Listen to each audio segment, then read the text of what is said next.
Assalamualaikum warahmatullahi wabarakatuh. Perkenalkan, nama saya Dwi Yani Nugraha, NIM S1A124013, Prodi Ilmu Jurusan Administrasi Negara. Di sini saya akan menjelaskan tentang identifikasi struktur politik ya dengan dosen pengampu Bapak Laude Abdul Musawir, SIP, MSI. Identifikasi struktur politik itu ada dua, yaitu infrastruktur politik dan suprastruktur politik. Yang pertama adalah infrastruktur politik. Apa itu infrastruktur politik?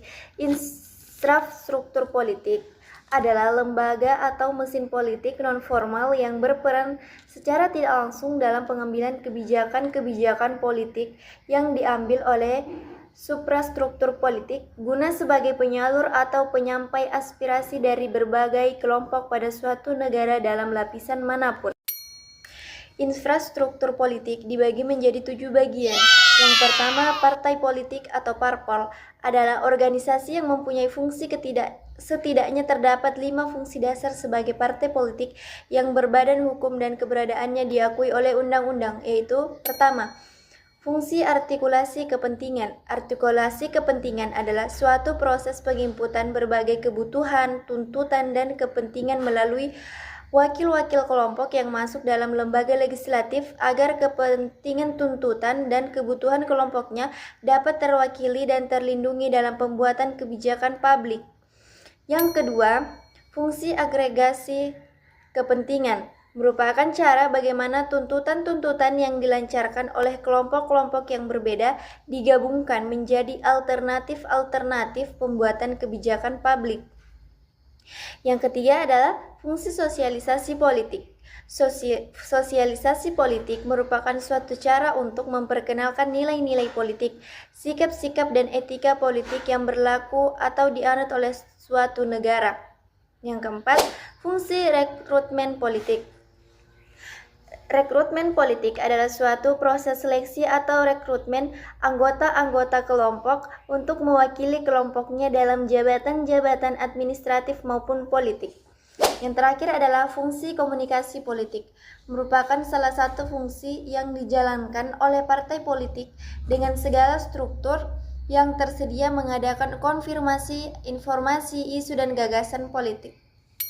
Yang kedua adalah interest group atau kelompok kepentingan, adalah kelompok masyarakat yang bergabung untuk kepentingan dan keuntungan warganya. Kelompok ini tepatnya menampung saran, kritik, dan tuntutan kepentingan bagi anggota masyarakat serta menyampaikan kepada sistem politik yang ada.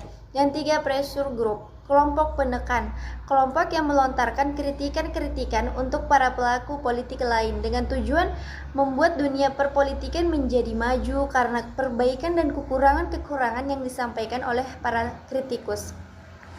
Yang keempat adalah media of political communication, media komunikasi politik.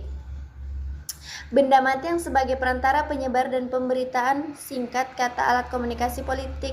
Contoh adalah TV, radio, internet, surat kabar, demo, dan lain-lain. Yang kelima adalah jurnalis group, kelompok jurnalis, kelompok yang membuat berita dan memberitakan hal-hal baru tentang politik. Mereka harus mengumpulkan informasi yang sebenar-benarnya dari sumber-sumber yang tajam dan terpercaya. Karena informasi ini lalu akan disebarluaskan kepada masyarakat. Masyarakat tahu tentang perkembangan yang terjadi di dunia politik saat ini. Yang keenam, student group, kelompok pelajar. Kelompok ini biasanya mahasiswa yang sedang belajar tentang politik di universitasnya. Masing-masing kelompok ini biasanya sering mengkritik tentang keadaan politik negara dengan berbagai cara. Yang ketujuh, politik figur politik. Orang-orang yang lalu lalang akan bekerja di dunia politik, berperan penting dalam mengambil keputusan-keputusan yang berpengaruh dalam satu wilayah. Nah, itulah tadi pembahasan tentang infrastruktur politik. Yang poin kedua adalah saya akan menjelaskan tentang suprastruktur politik. Apa yang dimaksud dengan suprastruktur politik? Suprastruktur politik sering disebut sebagai bangunan atas atau mesin politik resmi atau lembaga-lembaga pembuat keputusan politik yang sah.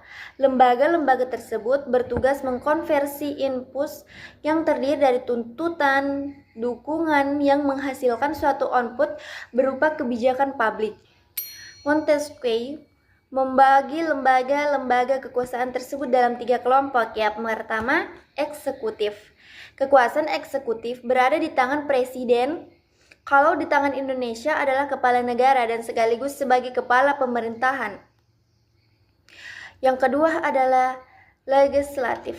Sistem perwakilan di Indonesia saat ini menganut sistem bicameral, itu ditandai dengan adanya 2 lembaga perwakilan, yaitu Dewan Perwakilan Rakyat atau DPR dan Dewan Perwakilan Daerah atau DPD.